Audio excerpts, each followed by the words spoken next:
just peddling, doing everything you can to make the ministry go, doing everything you can to make the marriage go, doing everything you can to make the job go, doing everything you can to change, to make a difference in your neighborhood, doing everything. You just peddling, and there's somebody behind you with their foot on the brakes. Tell your neighbor, get your foot off the brakes. The church is the place where you get directions from God. The church is the place where you learn to make godly decisions. It's the church. It's the church. It's the church. Lady in our church, I may have told you this, lady in our church, I hope this ain't on film, get all over the country. But a lady in our church was the CFO for Kodak. Have y'all been hearing about Kodak in the news? Y'all ain't been hearing about Kodak. Y'all don't know about the oatmeal glasses. I'm about to come back just to tell y'all about Kodak and bring y'all some oatmeal cups. Well, Kodak is a huge corporation where one of my members is the CFO.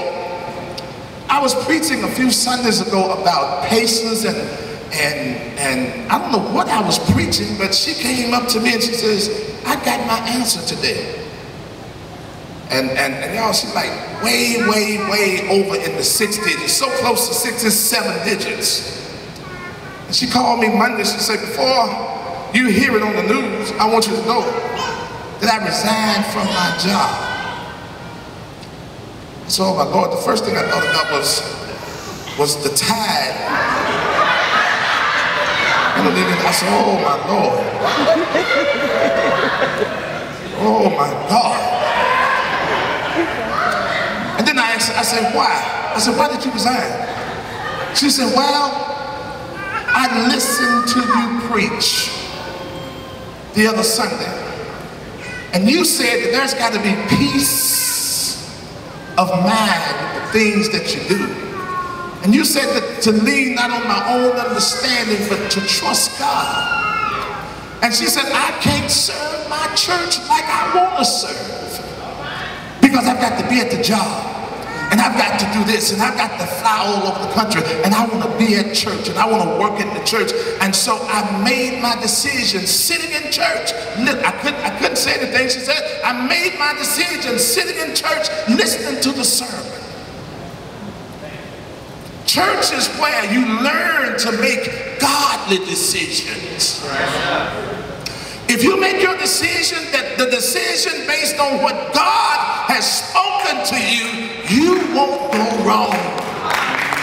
David says, I was young and now I'm old. I've never seen the righteous forsaken, nor their seed bake bread. Church is the place where you find solutions for your life situations. Fellas, get rid of the wilderness mentality.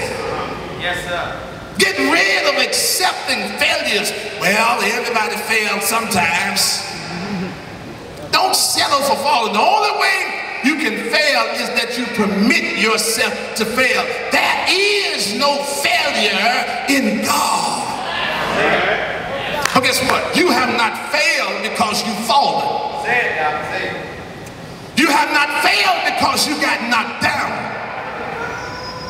We fall down, but we get up. We fall down, but we get up. You don't fail because you got knocked down. People will knock you down when they see you doing good. People will knock you down. We can be like crabs in the bucket. Every time we see somebody going up, we pull them down. You don't fail because you get knocked down or because you fall. You fail because you quit along the way. Can I get somebody to look at your neighbor and tell them, don't quit? Don't quit. Don't give up. Stay in the race. Look ever unto Jesus. He'll see you through.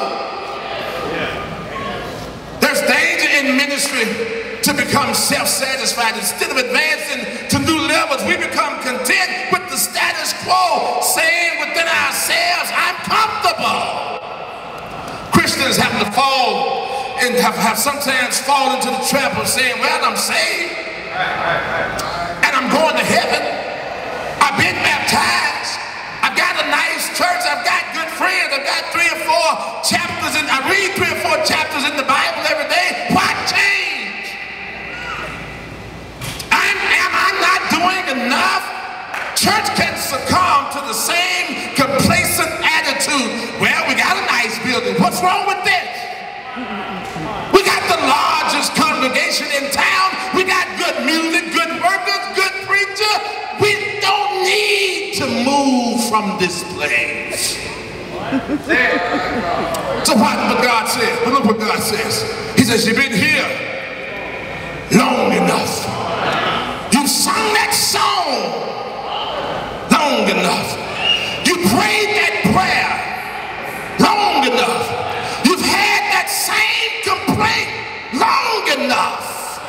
God never intended for the church to stand still. God intends for the church to march on.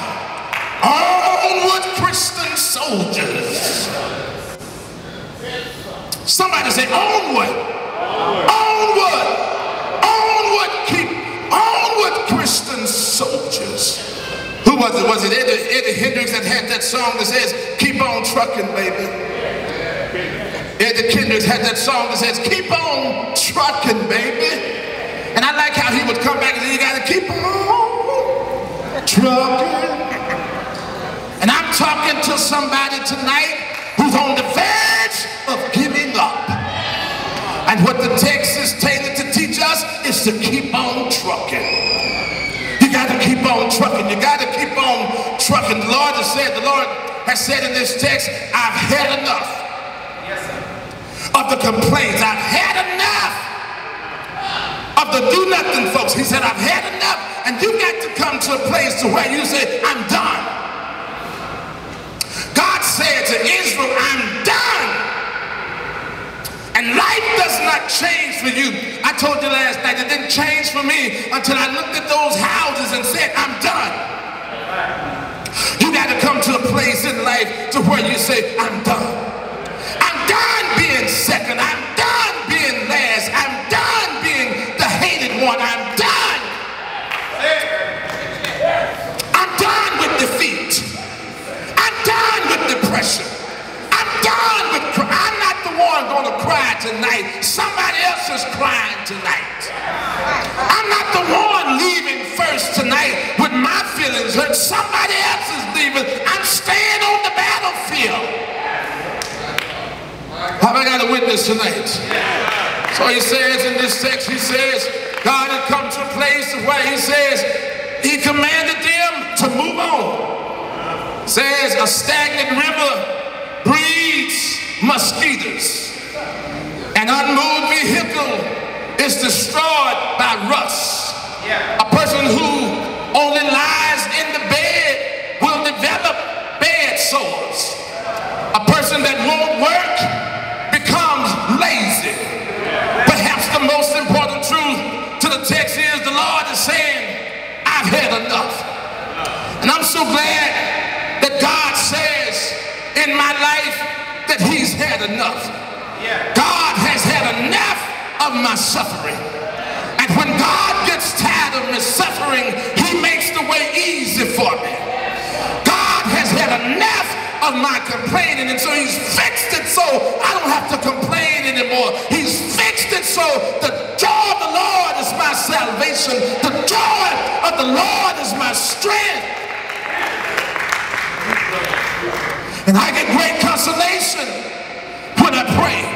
I get great consolation when I call on his name. I get great consolation when I trust him, because I found out that if you trust him, he will provide.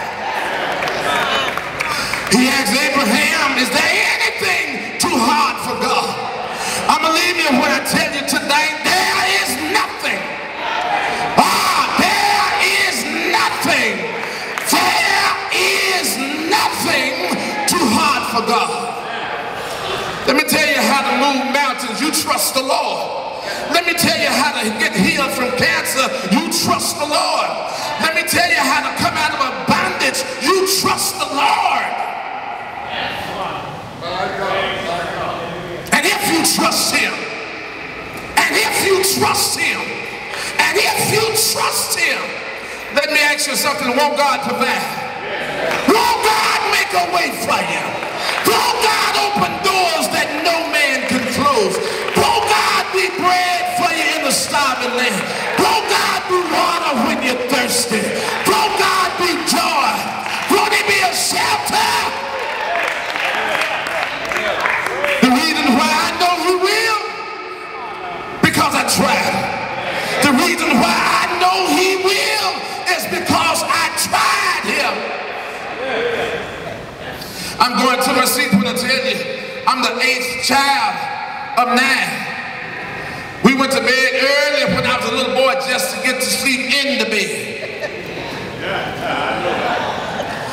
I come up in the house where we had 2 TVs in the same room. Black and white TV, one on top of the other one. We had the picture in one and the sound in the other one. I'm trying to tell you, the Lord will make a way. Anybody here know he will make a way? Not only will he make a way, he is the way. I said he is the way. Somebody said, what is it? He's everything that you need. Who am I talking to tonight that know he's everything? He's everything. He's everything that you need. No wonder somebody wrote a song that said, God is the joy. God is the strength. God is the hope. God is the way. He's everything that you need. The Lord bless you real good.